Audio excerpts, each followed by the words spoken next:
Hey, I'm Don Carr, and welcome to the first of a brand new series we started here at Sweetwater. It's called What's on My Board, and for our first installment, we're going to be talking to Mitch Gallagher. How's it going, Don? Great, Mitch. How you doing, man? Man, we're gonna have some fun today. Heck yeah, we are. Heck yeah, we are. So, okay, obviously this is What's on My Board, so we got a little pronoun trouble here because I'm throwing it over to you. What's on your board? So, but even before we get into exactly what's on your board, what's the philosophy behind putting it together?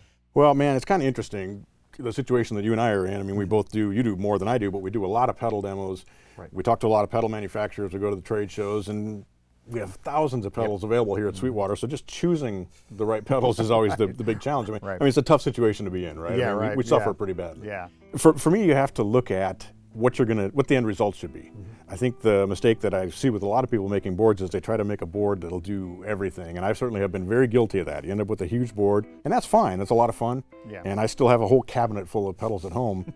But for this board, it's designed pretty specifically for playing the music of my EP that I released a year or two ago. Oh, right, right. So I've been going out with a band, been doing some gigs, and so the pedals are pretty specifically set up to support that. In the process, I've ended up with a much, much more versatile board than I ever thought I would. It kind of covers everything that I certainly need in any of the gigs that I do. But one of the aspects of that was that the whole rig needed to be very scalable, because I might do a gig where it's a really small place and it has to be very quiet. So I have 3 different amplifier setups. I've got a small kind of Fender Deluxe size amplifier that I use for small gigs. I've got a stereo rig, which I've got here today, which is 2 Mesa Boogie Fillmore 50s, which is an amazing amplifier, and I can switch those down to 25 watts. So I've got basically a 20-watt mono rig. I've got a stereo rig that can be either 25 watts a side or 50 watts a side, or I could take one of these at 25 watts.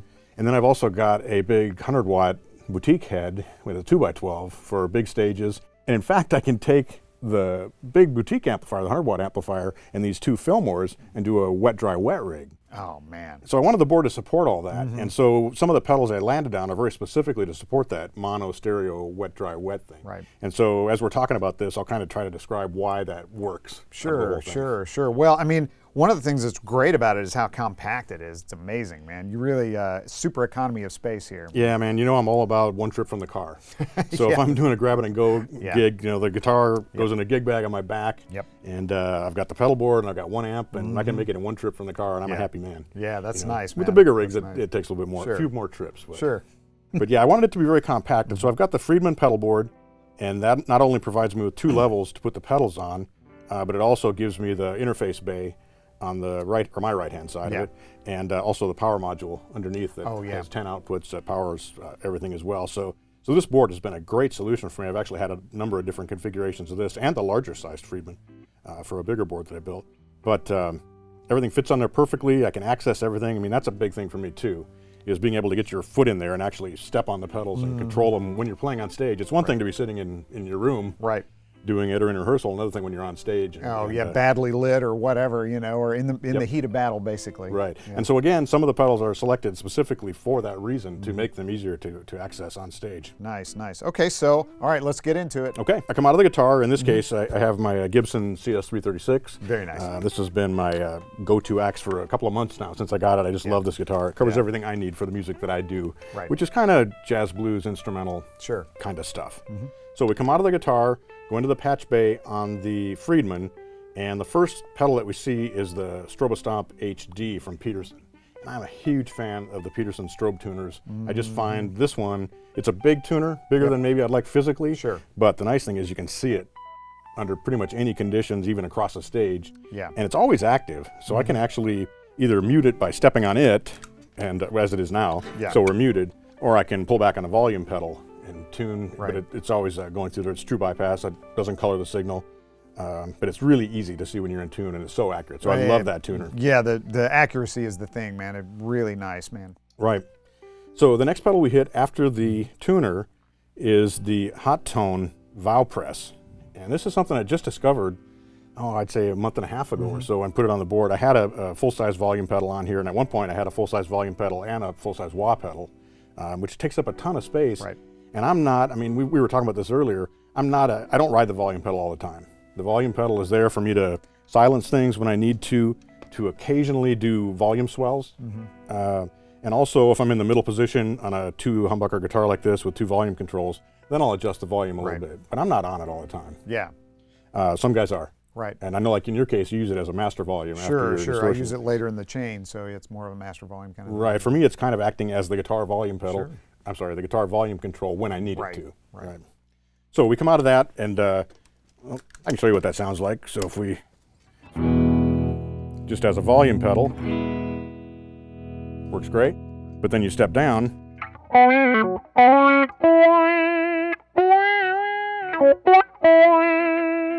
It's a wah pedal. Man, And it's- space saver. And it's tiny. Yeah. And it's made of metal. It seems to be very rugged. It's been working great for me. Yeah, that's great, man. So that's a huge discovery. Again, keeping that weight down and keeping everything compact it's very cool. So we come out of the volume wah, and the first thing that it hits after that is the exotic EP booster, which is basically the preamp section out of a tape echo. Yeah, like EP3. Yeah, exactly right, an Echoplex.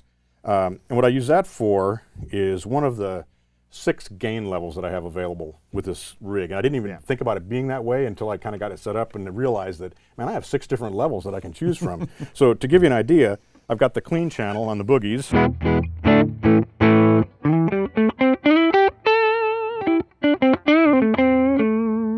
I can hit the EP boost, and that jumps my level up a little bit.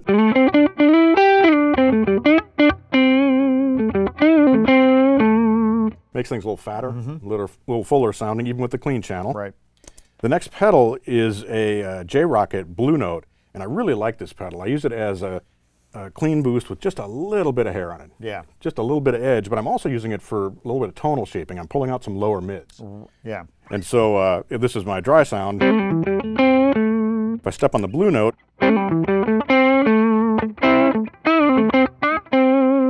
gives me just a little more snap on top, just a little bit of bite. Right. Fat, but still articulate. Right, You know? right. Yeah. I can combine those two pedals.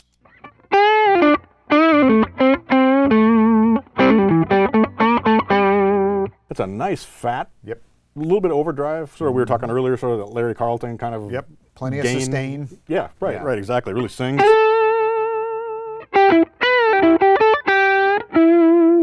But nice bite. Yeah. So it works well. So I've got those 3 levels of clean gain, we'll say. And then I can step on the channel selector on the amplifier. And that takes me to there's 3 different gain levels on the boogie. It's in the middle setting, which is kind of like a tweed amp, kind of not real gainy, certainly.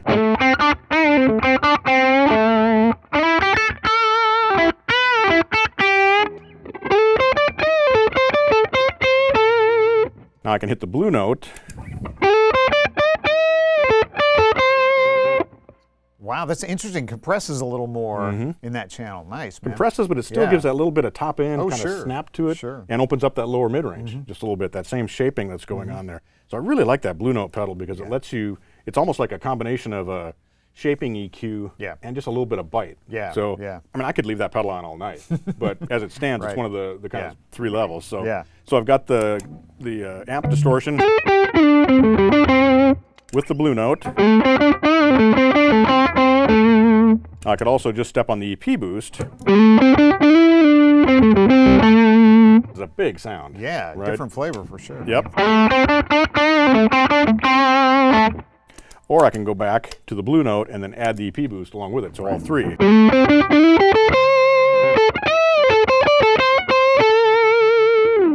Now that's about as gainy as I get. Yeah, At sure. least for the stuff that I'm doing right now. It doesn't get into high gain territory, but there's plenty of sustain there. Man. And it's still really reactive to volume control, or volume pedal, or whatever you might be doing, pick dynamics, which is what I look for. Yeah. I want it to be smooth, I want it to sing, but I want it to have a lot of dynamics as well. Yeah. And so with all those 6 different levels of gain staging, I guess you could say, or 6 or 7 or whatever it is, man, I can cover certainly everything I need. Yeah, you can definitely do a lot with that. And it's tonal shading as well. It's not just, gain level straight up. It's all tonal shades. Right. And with a couple of simple adjustments, I mean, I'm really not driving my gain at all. Yeah. On the Blue Note, you can see the gain control is at about, maybe not even 10 o'clock. Oh, wow. And on the EP booster, I'm barely cracked on. Yeah. It's just enough to fatten it up a little bit and give it just a little bit of a kick, if you will. Right. But if I plug in a single coil, if I'm playing a Strat or some other lower output guitar, I can, first of all, I can increase the gain so I get those same gain levels out of everything. Sure. But there's also this fat control on the Blue Note, and that's basically a upper bass, lower mid-range EQ. Oh, no kidding. So I've got it dialed man. back a little bit with this guitar. Sure, Because sure. it pulls back a little bit of that, pulls back a little bit of the... It's subtle, Yeah. but it's shaping. Kind of opening up that lower mid. Well, I can go the opposite direction with a single coil. So if I plug a Strat in, turn that fat control up, then it gives me a beefier lower mid-range that works Nice, really man. well with the distortion channel. That's super nice, man. So that's part of the versatility of this board, is that it works Yeah. really well with both single coil guitars and humbucking guitars like this. Now all my guitars have pretty low output pickups. Yeah. They're basically in the PAF, 50s, 60s style Right. single coils. And so I just push them a little bit with these pedals and with the gain in the amp, and I've got lots of options. Man, that's a lot. And we're not even off the first row yet. Oh my gosh. So so continuing on, Yeah. the last thing that happens before the front of the amplifier. So I come into the tuner, the Valpress, EP booster, the Blue Note, and then we go to the OC3 Super Octave from Boss. Yeah. And that's a pedal that I just have on there for occasional, I feel like stepping on something just to change the tone up a little bit or to get something different. But basically I'm just using it as an octave down.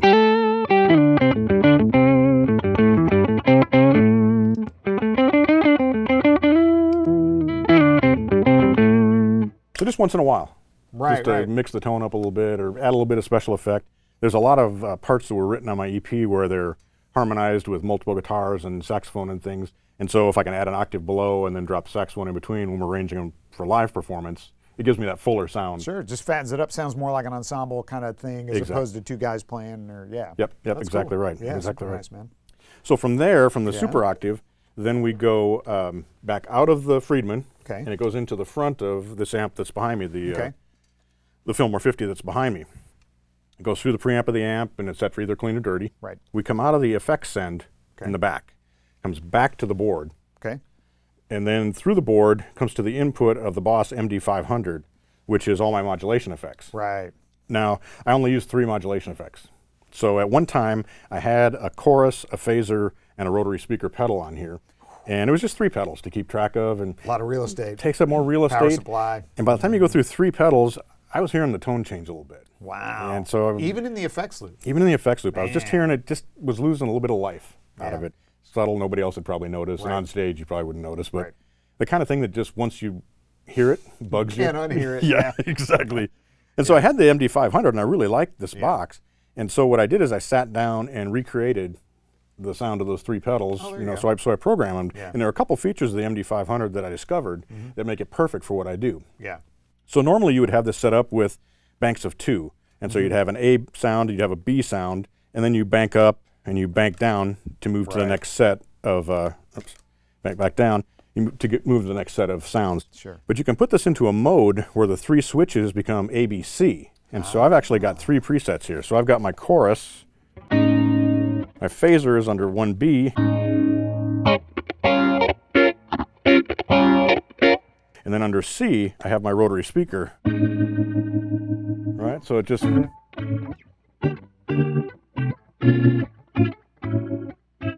which I use for some rhythm parts. Yeah. Just to do that kind of thing. Just...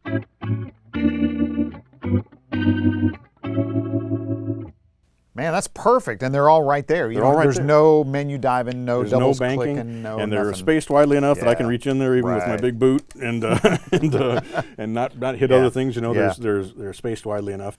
So that works really well for me because Yeah. there's really just those 3 sounds that I need. If I do need more, I can still bank up Right, to the next sure, bank of 3 sure. or whatever. But I pretty much leave it there. all the Yeah, time. and like you said, this is specifically designed for the music you're playing that's on your EP, Yep. and that thing, that particular thing. So it works perfect. But Great, man. if I do get in another situation, I've got whatever I want there. Exactly. Any modulation effect is in there. Everything from filters to ring modulation and everything. Sure. And they all sound really good. They're based on the Boss pedals. And Yeah, they of sound course, great. man. It's Boss. So there's another feature of this that makes it really cool for my scalable rig. Okay. And that is that you hear that I've got this set up in stereo. There is a setting for each preset where you can determine if it's mono or stereo. So I've got a second bank of sounds programmed in mono. And so when I take one amp, Yep. either my little Rivera Modified Deluxe, or if I take one of these, or even the big boutique 100 watt Right. amp, if I'm running in mono, I just switch to the set of presets that are programmed in mono. Perfect. Come back to this where I've got the 2 of these or a wet, dry, wet situation, and set them for stereo. And Man, so I've got both. That's great. And so the sound is optimized. You don't have to unplug or replug or any of that nonsense. Yep. Wow. Works great. Nice, nice. Works great. And then, so we come out of that, we come into that in mono, back from the effects end. Right. Comes out of that in stereo into the DD500 from Boss, which is their digital delay. And I have that set up the same way. So I've got 3 different presets here. I've got a dual delay. Turn this off. I've got a long modulated delay that actually I use for volume swells.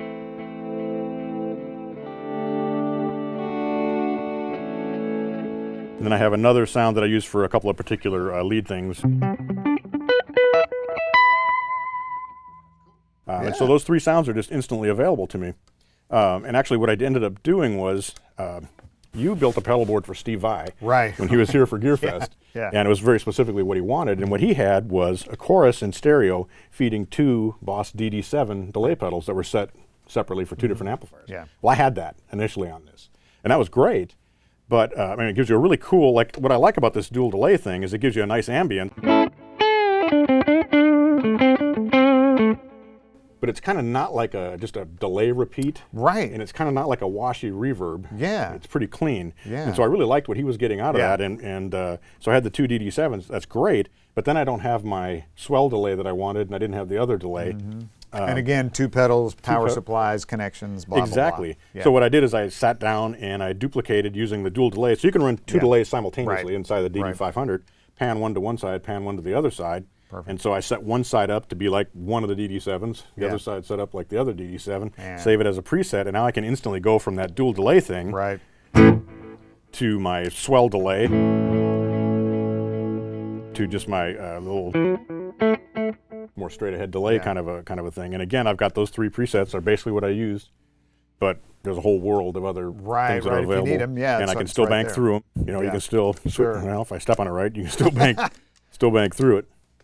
And get all those. So, man, the combination of the MD500, DD500 covers the whole world of delay, the whole world of modulation, and those couple of extra features, that stereo mono mode, and this 3 at once. The 3 at once for you, man, that's key because look at that. That's 6 buttons lined up right there. You just know right where you're at any given time. Nice big readout. You can see exactly what it is. And I haven't found anything else that does that. Yeah. None of the other 3-button delays that I found do it that way. Yeah. You have to do 2-button pushes, or you have to use a separate bank switch, or some other way to make it work, which is fine. Yeah. But this is just so much more instant access. Yeah, workflow. You know, it's interesting because to me, that's what a lot of this is about. It's about what makes sense to you. Right. You know, when you put a pedal board together, what works for you? What in your brain clicks and goes, yeah, I can do that. Right. That's exactly right. Yeah. And I guess you find that by, first of all, having that goal in mind of I need to get these sounds. Right. And also, this is my 15,000th pedal board I built. Oh, so trial and error, you're saying? Yeah. There's a few years of trial and error there as well. Yeah. So you land where you land. Yeah. Yeah, that's great. That's great. So it comes out of stereo, and from there I go into the TC Hall of Fame, and the Fillmore 50s have reverb. Yeah. The clean channel of the Revere Mod Deluxe that I use does not have reverb. My 100-watt boutique amp does have reverb, but to be honest with you, I don't like the reverb in it. It doesn't do it for me. And I don't use reverb all that often. I prefer to use this dual delay thing now that I've kind of discovered that. But there are some situations where it's nice to be able to just turn a reverb on, particularly in stereo. So I've got this set up for just a big stereo hall.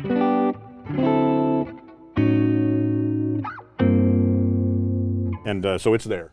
Yeah, just some nice ambience. I mean, of course, man. And of course, with the TC pedals, you can load in tone prints, so you can put in custom sounds and things. But I kind of know where I like it set. This is kind of it. Yeah. Again, back to that workflow thing. You know, it's like, this is the sound I need. Perfect. Let's use so that one. pedal doesn't get used that much, but when I need it, it's there. The Octave doesn't get used that much, but if I feel like stepping on it, it's there. The wah I use, if I'm lucky, once or twice a night. You know, that's about all I really do with that. The volume I use 3 or 4 times a night. But they're small, compact pedals. They don't take up a lot of space. And then I have my main ones right where I need them. My channel switch, my 2 gain pedals, and then all my modulation and delay are here. Yeah. Well, and it's, you know, it's a nice variety. It kind of mixes it all up. You got a lot of different sounds, but it's compact. It's easy to use. It's, again, scalable, which, you know, that's another big issue, man. You're on a big stage, you're on a small stage, you're on a cramped stage. It could be anything. Yeah. And it's not too big. I can go onto a small stage, and I'm not taking up a ton of space with this board. Right. Easy to carry, lightweight. So, I've been really happy with it. And believe it or not, it has stayed this way for like 3 months. What? That's unprecedented. Never heard of such a thing. Mitch's pedal board stayed the same for 3 months. It is amazing. But man. I mean, it's working so well for me that at this point I don't see a reason to change. So we're gonna commit to liquid nails. No more. No more Velcro. It's never, all liquid nails. Never going to change a thing ever again. Never going to change it. That's great. So we also have something else. We have a bonus. We do. We have a bonus. All right. So let's check that out. All right. So after a little adjustment here, we're back and we have another board. Yes, we do. This is actually my little practice board that I just keep beside my music stand at home. It lives just plugged into a little amplifier there. And I use this for a number of different things. And in fact, we'll talk about at the end, but you actually gave me an idea for what I can do with this to make it into a little grab and go board. So, but anyway, on this board, I come out of the guitar, come into the tuner, the Strobo Stomp HD as before. Just love that thing. And we're going into, in this case, just one of the Fillmores, which has a little bit of reverb on it. Just my clean tone, and I can certainly practice with that. Yeah, right. But if you want a little bit more life, I've got a carbon copy here. Just a little bit of delay. Sure. To liven things up just a little bit if you want. And if I do want to practice with a little bit of gain, a little bit of distortion, again, I'm not a high gain guy, but the dude from J-Rocket, I love that overdrive. It's very amp-like. Yeah. Kind of has that Dumble kind of a tone to it. Yeah, nice bloom, definitely. Yeah, exactly. And it gets into the same ballpark where the Boogies are, or certainly my boutique 100 watt. But when I step on that,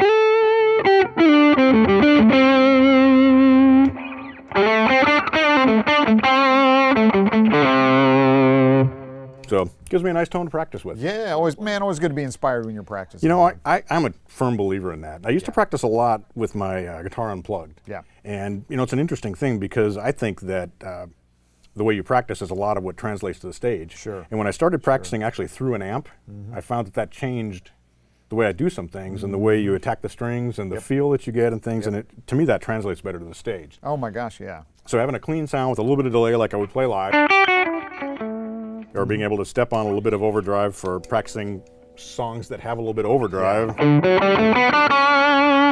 just made a lot of sense to me. Yeah. But the two things that make this really useful to me as a practice board is that I've got the Ditto looper pedal next, and that allows me just to record a chord progression in and then play along with it. So I've got one in here, and then I can either practice with a clean tone,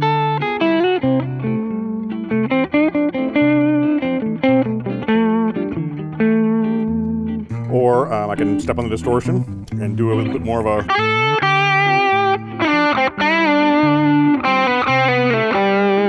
Perfect. And it works great. Step on that and loop stops, and I can record whatever progression I happen to be working on that day, whatever I want to be working on, I guess is really what I'm doing.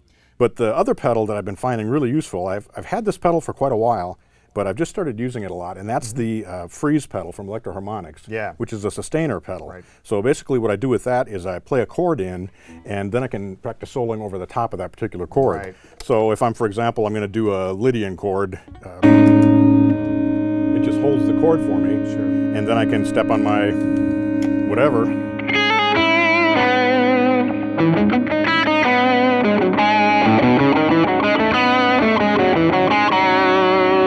And so I can, whatever chord I want to mess with. So between the freeze and the ditto, I can do progressions, I can do chords, I can be practicing on both of those. And then, of course, I can put a song up on the, whatever on the computer or whatever and play along with that as well. But I'm surprised how versatile this little board is. Yeah.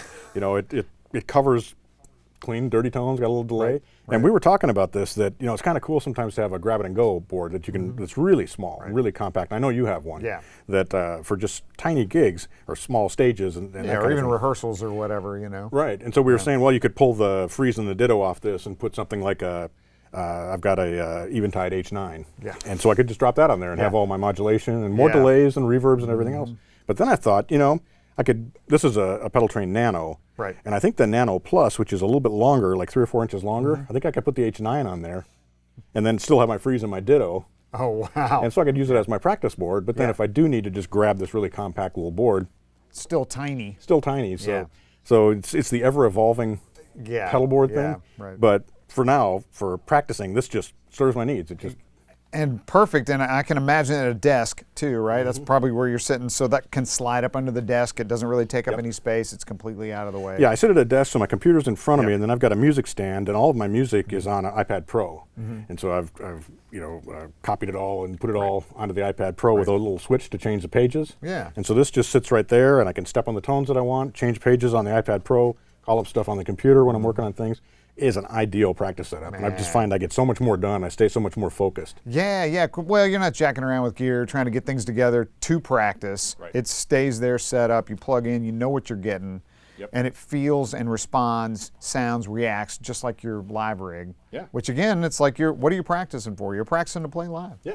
So there you go. There you Perfect. go. Yeah. So that's the bonus for today. That's my second little pedal board, which Nice. has really been working great. Nice. That is great. Oh, and power supply. Yeah. So this is a pedal train Nano, and obviously there's not much space underneath there. This has the I'm going to forget what it's called now, but it's the Dunlop. It's their little mini brick. Mini ISO brick? Yeah. Or micro ISO brick? Right. Yeah.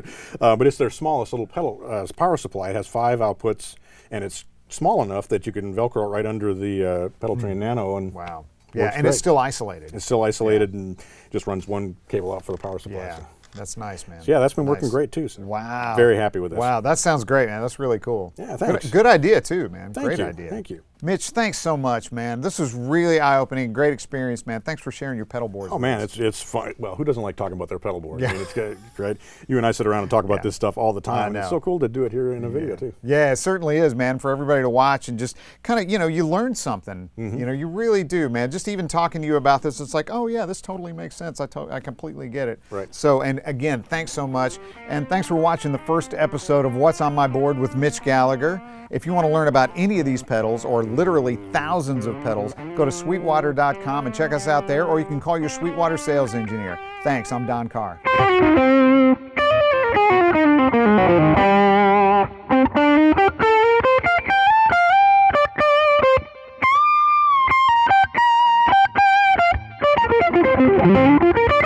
Thanks for watching. Be sure to like, comment, and subscribe. Click here for more videos like these, or start at Sweetwater for all your music, instrument, and pro audio needs.